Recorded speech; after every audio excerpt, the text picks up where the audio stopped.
श्रोताओं, स्वागत है आपका। नमस्कार, जय जिनेन्द्र। आप सबको इस 18वें पाप के प्रकरण में जुड़ने का बहुत बहुत धन्यवाद। आत्मानंदी अनंत सिद्ध अरिहंत आचार्य श्री उपाध्याय जी, लोक विराजित साधु साध्वीगण सारे, संयम सुशोभित श्री, हाथों को जोड़ मान मोड़ वंदन करती हूँ मैं आहर्निशम। संबोधि करो प्रदान प्रभु कृपालु, पापों का कर सकूं हनन, पापों का कर सकूं शमन।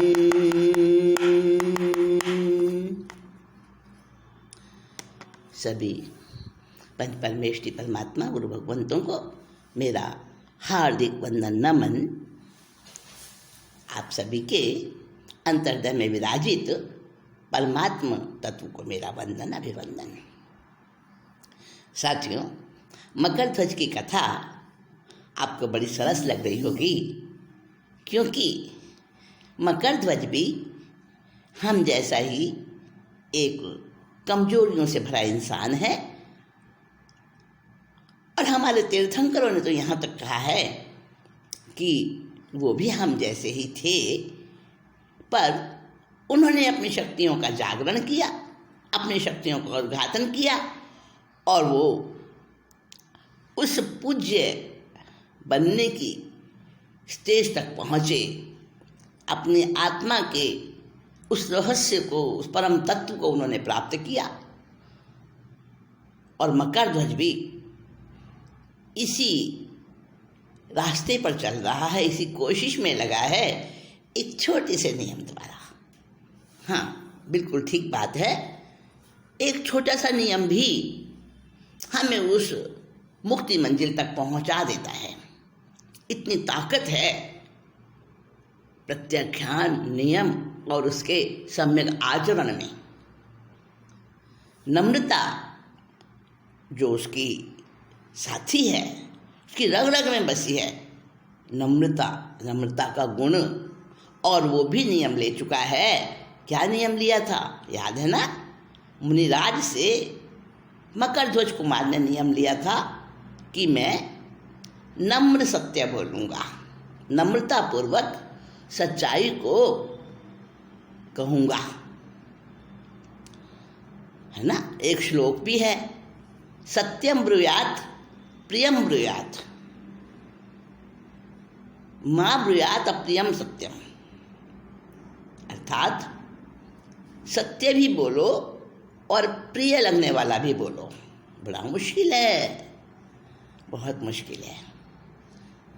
तो वैसा ही कठिन काम लेकर चल रहा है मकर ध्वज।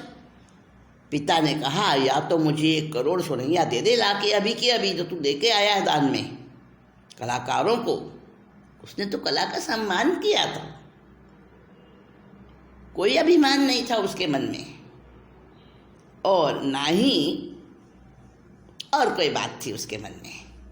पर पिता नाराज हो गए खजांची के सिखाने से, और पिता ने बुरा मान लिया उस बात का। और अगर बड़ी नम्रतापूर्वक मकर ध्वज ने ये ना कहा होता कि पिताजी, लक्ष्मी तो पुण्य की दासी है, अगर हमारे पुण्य होंगे तो लक्ष्मी अपने आप दौड़ी चली आएगी, और ये तो देने से बढ़ती है। बस ये सुनकर तो आग बबूला हो गए थे उसके पिता महाराजा, और कहा, मेरी आंखों के आगे से चला जा, निकल जा मेरे देश से, या तो लेकर आ जा एक 1,00,000 सोनैया जो तू अभी 1 करोड़ सोनैया जो तू अभी देकर आया है दान में कलाकारों को, या लेकर आ जा, मुझे वापस दे दे, वरना तो कोई हक नहीं है तुझे यहाँ रहने का। और चल दिया था। पिता के चरणों में प्रणाम करके चुपचाप चल दिया था मकरध्वज। पर पुण्य जिसका होता है ना, उसके पास कमी नहीं रहती है। हम धन तो कमाना चाहते हैं अच्छे बुरे सब उपायों से, पर पुण्य कमाना नहीं चाहते, यहीं चूक जाते हैं। पुण्य अगर हम इकट्ठा करें तो धन की कमी ऐसी ही नहीं रहेगी। मकरध्वज इस रहस्य को जानता था और उसने पुण्य को संचय करने में कभी कसर नहीं छोड़ी। पुण्य उसका प्रबल था और उसी पुण्य के प्रभाव से वंश मुक्ता मिल गए उसे 4-4। अब जो मुनिराज के पास बैठा हुआ यक्ष था, वो यक्ष, वो देव उसकी परीक्षा लेने के लिए व्यापारी बनकर उसके पिता के दरबार में गया और कहता है, मेरे अमूल्य 4-4 वंश मुक्ता चुराए गए हैं तुम्हारी नगरी में। और बहुत बुरा भला कहता है राजा की व्यवस्था को, उसके प्रबंध को, उसके राज्य संचालन के कौशल को ललकारा उसने। और ये सुनकर राजा रिपुदमन की तो भुजाएं फड़क उठी। उन्होंने कहा, कोतवाल, किसने चुराए हैं इस परदेसी व्यापारी के रत्न? क्या करते हो तुम? बड़ा हंगामा मच गया था सभासदों में राजा के क्रोध को देखकर। और उधर मकरध्वज, जब उसको 4 वंश मुक्ता मिले और उसके साथियों ने सुना, मित्रों ने सुना कि राजसभा के अंदर बड़ा हंगामा मचा है, परदेसी व्यापारी ने दोष लगाया है और राजा ने कोतवाल को हुक्म दिया है कि जल्दी से जल्दी चोर को मेरे सामने प्रस्तुत करो, वरना सबको सजा मिलेगी। मित्रों के द्वारा ये समाचार सुना मकरध्वज ने, और जहाँ तक वो चला गया था वहाँ से लौट कर आया। मित्र कहने लगे, अरे पगले, रत्नों को बेच, व्यापार कर, तेरी किस्मत से मिले हैं, तेरे को भाग्य से मिले हैं, सौभाग्य से मिले हैं ये 4 वंश मुक्ता, अमूल्य। लेकिन मकरध्वज ने कहा, नहीं नहीं नहीं, मैं तो अपने धर्म पर, अपने सत्य पर टिका हूँ और वही करूँगा मैं। मित्र कहे मोती बेचो, चोर नहीं तुम, करोड़ सोनैया मांगी, राजन को दे दो तुम। बातों के जाल में लेकिन नियम का पक्का, कुंवर न फंसता, मकरध्वज कुमार पे नूर था बरसता। मकरध्वज कुमार ने अपने मित्रों की इस सलाह को नहीं माना। हाँ, वो उसके हित के लिए कह रहे थे, पर उससे भी बढ़कर हित मकरध्वज के सामने था, आत्मा का हित। अपने नियम पर मजबूत बने रहने का उसका प्रण। उसने कहा, नहीं, मैं ये मोती वहाँ दे दूंगा, अगर उस व्यापारी के हैं तो उस व्यापारी को मिलने चाहिए। गया राजसभा के अंदर और वो 4 के 4 वंश मुक्ता राजा के सामने रख दिए। बिल्कुल नहीं डरा, निडर होके खड़ा है सामने। और ये देखकर तो राजा को बड़ा गुस्सा आया, अरे तू चोर भी बन गया।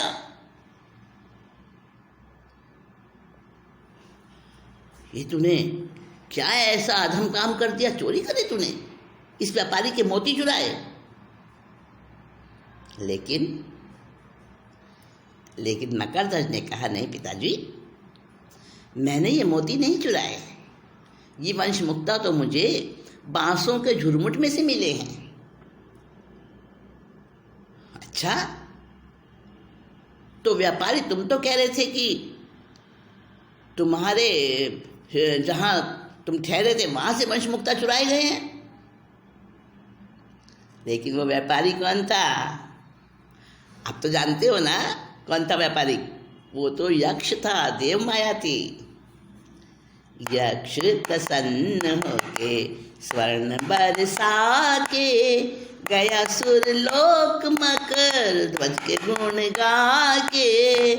पुण्य छटा देखी क्षमा मांग पिता संयम लेता हुलसता।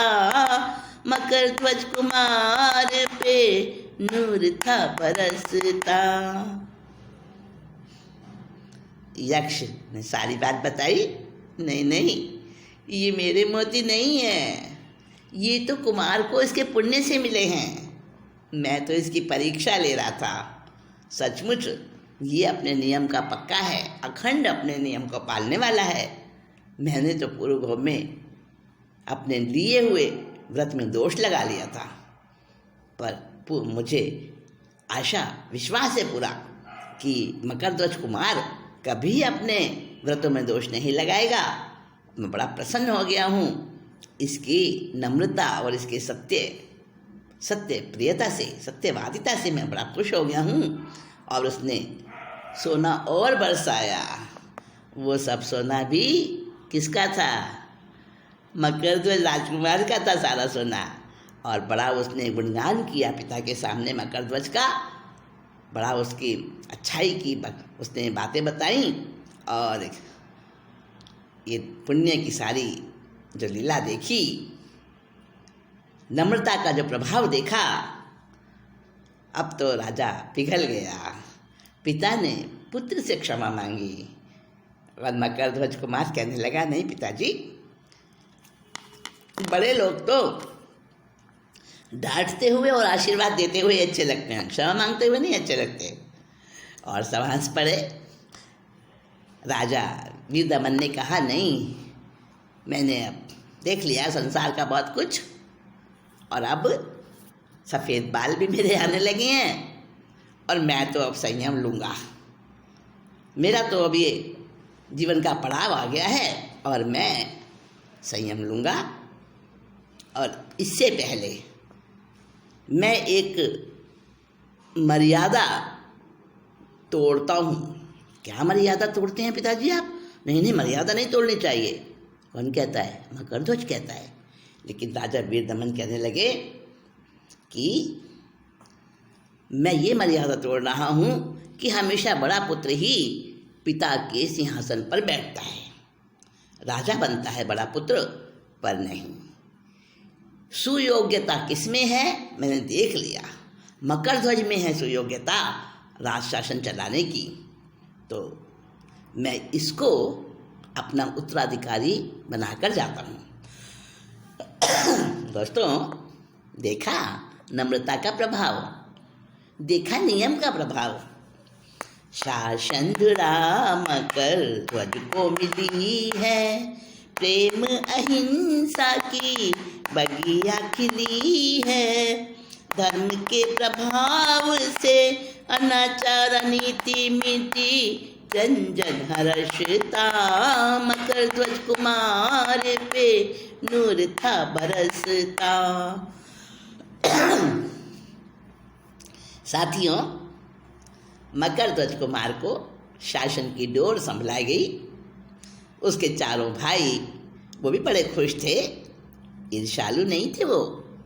हाँ, गुण तो वही हैं सचमुच में, असल गुण तो वही हैं जो शत्रु भी जिसकी प्रशंसा करे, जिन गुणों को माने। तो भाई भी कहने लगे, वास्तव में छोटा है पर हम सबसे गुणों में महान है, इसी को मिलना चाहिए राज। तो मकरध्वज को शासन की बागडोर संभाली गई और उसने तो अहिंसा और प्रेम से शासन, ऐसा शासन किया, ऐसा शासन किया, उसके तो रग रग में नम्रता थी। जितने भी अधिकारी थे, जितने भी मुख्य पदों पे थे बड़े बड़े लोग, उन सबको उसने अपने नम्रता व्यवहार से, सत्यता से, आदर सम्मान विनय से उसने सबको जीत लिया और बड़े प्रेम से जनता के हृदय पर शासन किया उसने। अनाचार अनिति मिट गई, जो कुछ भी थी और पहले से वो जो थी थोड़ी बहुत वो भी खत्म हो गई और सब तरफ धर्म का प्रभाव फैल गया। हर व्यक्ति प्रसन्न था उस राज्य में, मकरध्वज के शासन में। शासन किया लंबे समय तक सुख कर, पकी संबोधि लब्धि दीक्षा ली लपक कर, स्वर्ग 8वें में सुर बना जुड़ेगा जल्दी, सिद्धि से रिश्ता मकरध्वज कुमार पे नूर था बरसता। दोस्तों, मकरध्वज राजकुमार, अब मकरध्वज राजा कहूँगी मैं, हाँ अब तो राजा बन गए हैं ना मकरध्वज। बहुत लंबे समय तक उन्होंने शासन किया, बहुत अच्छा सफल शासन था उनका मकरध्वज का। और जो वो कथा आती है ना, सुनी होगी आपने, मकरध्वज राजा ने अपने पुत्र का दान दिया था, अपने पुत्र को आरे से चीरा था। वो कथा बड़ी प्रसिद्ध है। यही शायद मकरध्वज रहे होंगे, पक्का तो मैं नहीं कहती, पर लगता है इस कथा में जो मकरध्वज का चरित्र उपस्थित हुआ है, चित्रण हुआ है, उससे तो यही लगता है कि संभवतः यही मकरध्वज होंगे जो धर्म के ऊपर टिके रहे। अपने पुत्र को भी उन्होंने आरे से चीरा था। हाँ, वो घटना सुनी है ना आपने भी। अरे पुरानी कथाओं में आता है कि मकरध्वज राजा की जब कीर्ति बहुत चारों तरफ फैल गई तो स्वर्गलोक में चर्चा होने लगी और देव उनकी परीक्षा को चले। तो देवों ने क्या किया कि वेश बनाया संतों का, महात्मा का, और एक देव बन गया शेर और आकर और मकरध्वज के महलों में जाकर और कहने लगे, दो संत खड़े दरबार में, आनंद का नहीं ठिकाना, दो संत खड़े दरबार में। आपकी कीर्ति सुन के राजन हम आए हैं कि आप बड़े धर्मात्मा हैं, किसी को खाली नहीं भेजते, हम भी कुछ मांगने आए हैं, हम दो संत आपके दरबार में, हमें तो बस भोजन चाहिए और कुछ नहीं। उन्होंने कहा, अरे इसमें कौन सी बड़ी बात है। मकरध्वज राजा ने कहा, इसमें कौन सी बड़ी बात है, आप भोजन लीजिए, लेकिन हमारी भोजन की शर्त है कि पहले हमारा शेर भोजन करेगा, बाद में हम करेंगे। अच्छा ठीक है, शेर को भी भोजन करा देंगे, पर राजन शेर जो है ना वो ऐसा भोजन नहीं करता जैसा हम करते हैं। हमारा शेर तो ताज़ा मांस। ताज़ा मांस? अहिंसा प्रेमी राजा मकरध्वज कांप गए और कहने लगे, भाई ताज़ा मांस तो कहाँ से लाऊंगा मैं, किसको मारूंगा मैं। तो आप अपने पुत्र को ही, आपके पुत्र का जो है ना मांस वो मेरा शेर खाएगा, नहीं तो हम जाते हैं। और मकरध्वज राजा के दरवाजे से कोई खाली चला जाए, नहीं, असंभव था, ये तो बहुत खराब था, ये तो अनहोनी थी। मकरध्वज राजा कहाँ बर्दाश्त करते। उन्होंने कहा कि नहीं ठीक है, आप आइए। और ये भी कहा, तुम पति पत्नी अपने इकलौते पुत्र को अपने हाथों से चीरोगे आरे से, आंख में से आंसू नहीं पड़ना चाहिए एक भी। कितनी कठिन परीक्षा थी ना दोस्तों। हाँ, एक भी आंसू नहीं निकलना चाहिए दोनों में से किसी का, ना पुत्र का, ना तुम्हारा और तुम्हारी पत्नी का। और फिर वो मांस का भोजन बनेगा, वो मेरा शेर खाएगा, तब हम भोजन करेंगे। अच्छा ठीक है।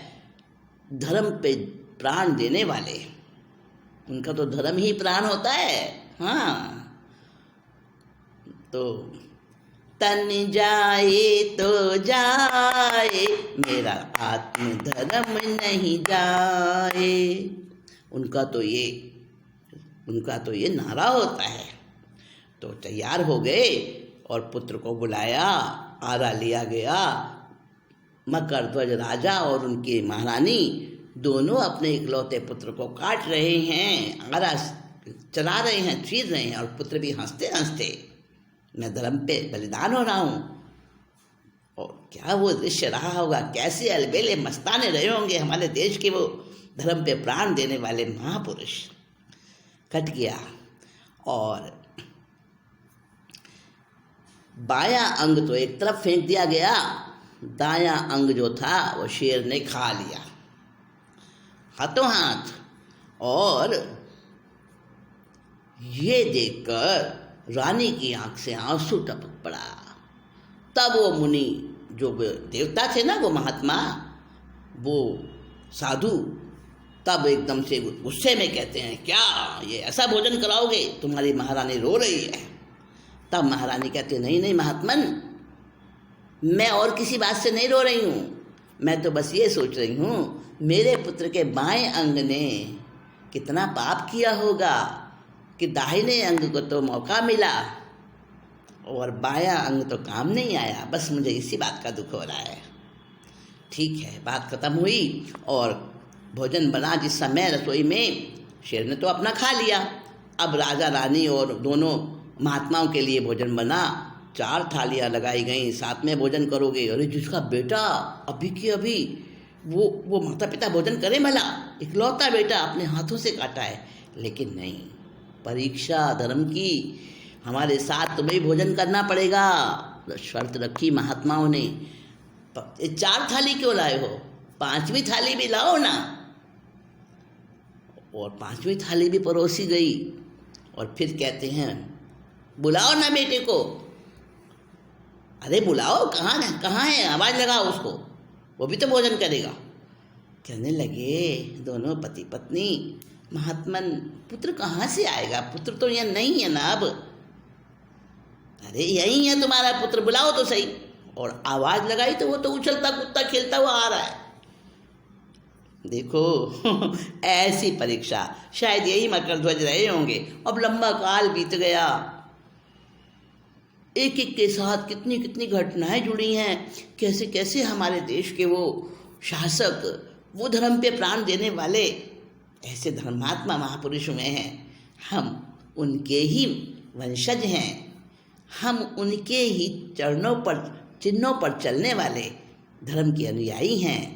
जैसे हमारे प्रभु महावीर, एक से एक बढ़ के हमारा इतिहास उनके गुणगान करता है, और बहुत सारे हुए हैं।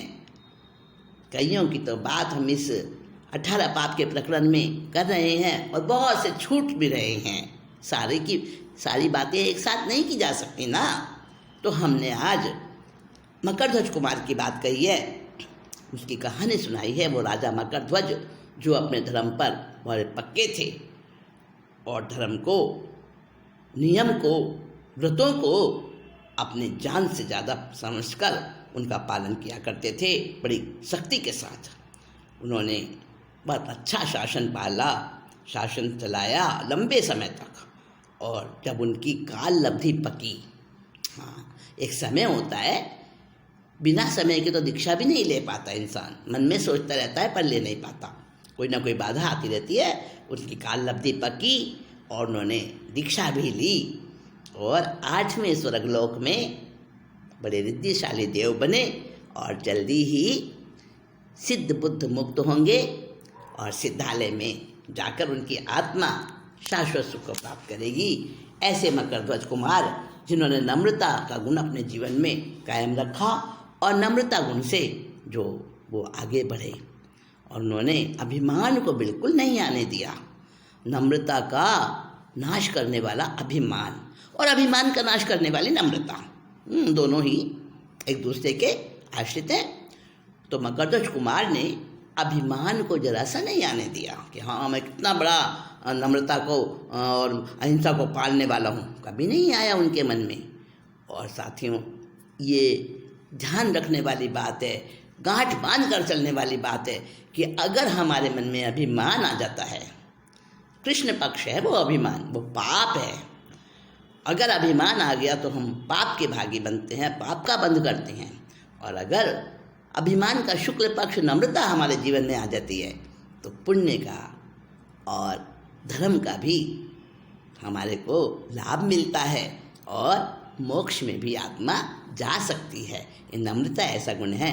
तो आज नम्रता गुण के बारे में हमने चर्चा की है। 18 पाप में से हमारे 7 पाप हमने बातचीत कर ली है, उनका विवेचन कर चुके हैं, उनके ऊपर चर्चा हो चुकी है। अब क्रम है 8वें पाप का। कौन सा है 8वां पाप? माया, कपट। तो कपट से बच के रहना है, हम बताऊंगी आपको नेक्स्ट मीटिंग में। और तब तक आप हमारे इन अच्छे आपके मनपसंद वीडियो को क्या करेंगे, सब्सक्राइब भी करेंगे, फॉरवर्ड भी करेंगे, लाइक भी करेंगे और बेल आइकन को भी